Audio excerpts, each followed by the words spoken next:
What really happened to Raila Odinga? In a brief haunting 10-second clip, the former Prime Minister is seen pacing the corridors of an Indian medical facility, clad in the standard patient gowns. His trademark composure still intact. He walks slowly, a familiar bodyguard shadowing him, alert as ever.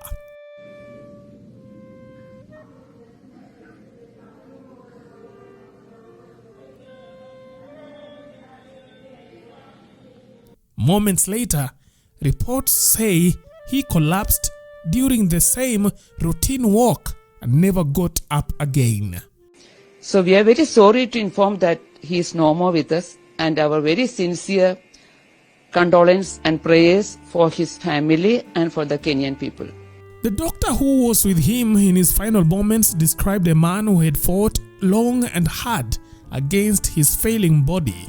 Raila Odinga, she said, had been battling diabetes and kidney complications compounded by deep vein thrombosis in one leg. In the end, it was a struggle even his unyielding spirit couldn't overcome. Take a listen. Mr. Raila Amlo, 80 years old, former Kenyan Prime Minister, was brought to our Kashmir emergency medicine today morning at 8:20 a.m.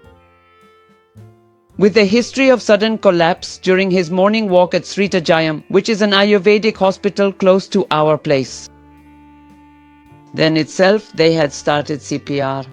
That is cardiorespiratory resuscitation. And he was brought with a CPR, active CPR. His doctor and security were with him.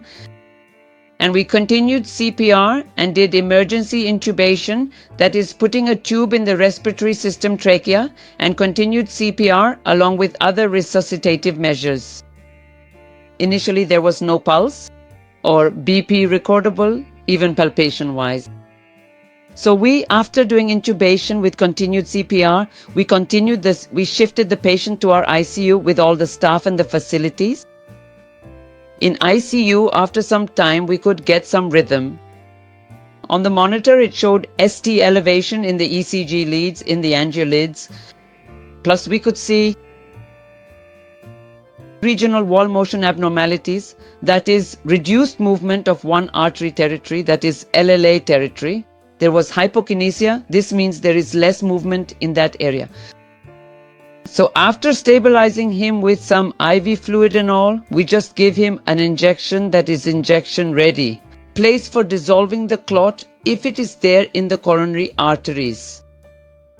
And we could see him with a significant edema of the right lower limb, right leg. Whatever information we got from the doctor was he was a diabetic, hypertensive, chronic kidney disease patient. He had right lower limb DVT, for which he was put on IVC filter. And recently he had a thin subdural hematoma. Last Saturday when it was done, that was almost very thin. And neurosurgeon was the doctor who was with us in the ICU and who accommodated the patient from Sridarayam. So after discussing with him, we went ahead with the thrombolysis with the injection rate. Replace. Even we continued CPR, that is from 8 o'clock in Sridarayam till 9:52 in our ICU. With all other ACLS criteria, we continued CPR. In spite of our very sincere, very continued CPR and other measures, we couldn't make him survive. So we are very sorry to inform that he is no more with us, and our very sincere condolence and praise for his family and for the Kenyan people. That's what happened.